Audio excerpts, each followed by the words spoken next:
इतिहास व नागरिकशास्त्र इयत्ता 8वी स्वाध्याय पाठ 4 1857चा स्वातंत्र्य लढा.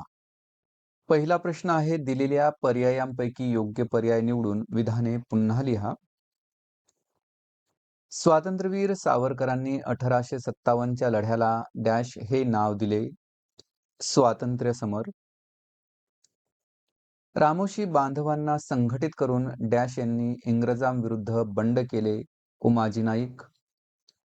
1857च्या लढ्यानंतर भारताविषयी कारभार करण्यासाठी डॅश हे पद इंग्लंडच्या शासनात निर्माण करण्यात आले. भारत मंत्री. भारतातील संस्थाने डॅश या गव्हर्नर जनरलने खालसा केली. Lord Dalhousie. प्रश्न दुसरा, पुढील विधाने सकारण स्पष्ट करा. इंग्रजांविरुद्ध पाईकांनी सशस्त्र उठाव केला. कारण ओडिशातील निरनिराळ्या स्वतंत्र राजांचे जे खडे सैनिक होते त्यांना पाईक असे म्हणत. राजांनी या पाईकांना जमिनी कसण्यास मोफत दिल्या होत्या. त्या बदल्यात युद्धाचा प्रसंग उद्भवला तर त्यांनी आपल्या राजाच्या बाजूने लढाईला उभे राहायचे अशी अट होती. इसवी सन 1803 मध्ये इंग्रजांनी ओडिशा जिंकून घेतले. इंग्रजांनी पाईकांच्या वंशपरंपरागत जमिनी काढून घेतल्या. त्यामुळे पाईक संतापले. तसेच इंग्रजांनी लावलेल्या करामुळे मिठाच्या किमतीत वाढ होऊन सामान्य लोकांचे जीवन असह्य झाले. याचा परिणाम इसवी सन 1817 मध्ये इंग्रजांविरुद्ध पाईकांनी सशस्त्र उठाव केला. हिंदू व मुस्लिम सैनिकांमध्ये असंतोष निर्माण झाला. कारण ईस्ट इंडिया कंपनीकडून भारतीय सैनिकांना दुजाभावाची वागणूक दिली जात असे. त्यांचे वेतन व भत्ते इंग्रजी सैनिकांच्या तुलनेत अत्यंत अल्प होते. ब्रिटिशांनी 1856 साली हिंदी सैनिकांना लांब पल्ल्याच्या एनफिल्ड बंदुका दिल्या. त्यात वापरण्यासाठी नवी काडतुसे दिली. त्या काडतुसांवरील आवरण दाताने तोडावे लागे. या आवरणाला गायीची व डुकराची चरबी लावलेली असते अशी बातमी चहूकडे पसरली. यामुळे हिंदू व मुस्लिम सैनिकांच्या धार्मिक भावना दुखावल्या व सैनिकांमध्ये असंतोष निर्माण झाला. भारतीय सैनिकांचा इंग्रज सैन्यापुढे निभाव लागला नाही. त्याची कारणे पहा. 1. हिंदी सैनिकांचा नियोजित वेळेपूर्वीच उठाव सुरू झाला. हा लढा संपूर्ण भारतात एकाच वेळी सुरू झाला नाही. सर्वमान्य नेतृत्व नसल्यामुळे इंग्रजांच्या विरोधात एकसंधपणा आला नाही. बरेच संस्थानिक इंग्रजांशी एकनिष्ठ राहिले.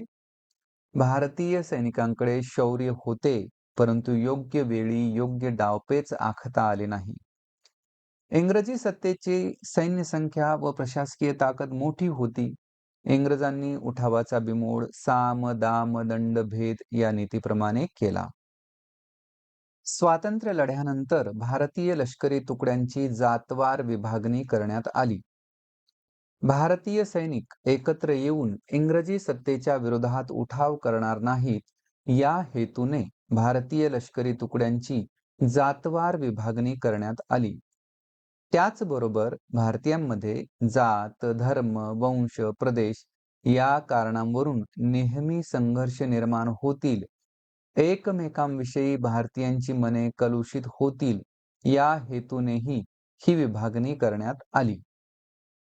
इंग्रजांनी भारतीय उद्योगधंद्यांवर जाचक कर बसवले.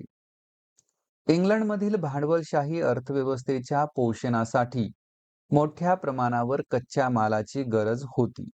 तसेच निर्माण झालेला पक्का माल विकण्यासाठी मोठ्या बाजारपेठेचीही आवश्यकता होती.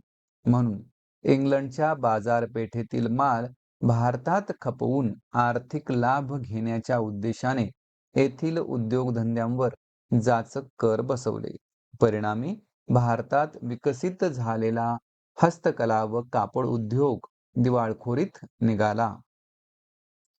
तिसरा प्रश्न, पुढील प्रश्नांची थोडक्यात उत्तरे लिहा. 1857च्या स्वातंत्र्य लढ्यामागे कोणती सामाजिक कारणे होती? उत्तर, भारतात काही अनिष्ट चालीरीती, परंपरा, रूढी होत्या, जसे की सतीप्रथा, बालविवाह इत्यादी.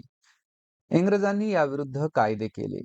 हे कायदे जरी सामाजिक दृष्टीने योग्य असले तरी तत्कालीन भारतीयांना मान्य नव्हते. त्यांना वाटले की इंग्रज आपल्या जीवनात ढवळाढवळ करत आहेत, म्हणून ते असंतुष्ट बनले. 1857च्या स्वातंत्र्य लढ्यात भारतीयांना अपयश का आले? 1857चा स्वातंत्र्य लढा संपूर्ण भारतात एकाच वेळी सुरू झाला नाही. शिवाय उत्तरेकडील राजे रजवाडे या युद्धात सहभागी झाले नाही. भारतीयांचे संख्याबळ मोठे असले तरी युद्धकला आणि योग्य नेतृत्वाचा अभाव होता. याउलट इंग्रजांची संख्या थोडी असली तरी त्यांच्यात शिस्तबद्धता, युद्ध कौशल्य आणि नेतृत्व होते. शिवाय दळणवळण व्यवस्था ही त्यांच्याच ताब्यात होती, म्हणून भारतीयांना अपयश आले. 1857च्या स्वातंत्र्य लढ्याचे परिणाम लिहा. उत्तर आहे, ईस्ट इंडिया कंपनीची राजवट बरखास्त करण्यात आली आणि भारतासाठीची सर्व सूत्रे ब्रिटिश सरकारने हाती घेतली. शासकीय नोकऱ्यात कोणत्याही प्रकारचा भेदभाव केला जाणार नाही. भारतीयांच्या धार्मिक व सामाजिक जीवनात हस्तक्षेप न करण्याचे तसेच संस्थाने खालसा न करण्याचे वचन इंग्लंडच्या राणीने दिले. पुन्हा असा उठाव होणार नाही यासाठी लष्करात इंग्रजी सैन्याचे प्रमाण वाढवून महत्वाच्या ठिकाणी इंग्रज अधिकाऱ्यांच्या नेमणुका करण्यात आल्या. तसेच भारतीय लष्करी तुकड्यांची जातवार विभागणी करण्यात आली. 1857च्या स्वातंत्र्य लढ्यानंतर इंग्रजांनी कोणते धोरणात्मक बदल केले? भारतीयांच्या सामाजिक व धार्मिक बाबतीत हस्तक्षेप न करण्याचे धोरण इंग्रजांनी स्वीकारले. त्याचबरोबर भारतीय समाज सामाजिक दृष्टीने एकसंध होणार नाही अशी काळजी घ्यायला सुरुवात केली. भारतीयांमध्ये जात, धर्म, वंश, प्रदेश या कारणावरून नेहमी संघर्ष निर्माण होतील, एकमेकांविषयी भारतीयांची मने कलुषित होतील, हे धोरण राबवले जाऊ लागले. फोडा आणि राज्य करा हेच इंग्रजी राज्याचे सूत्र राहिले.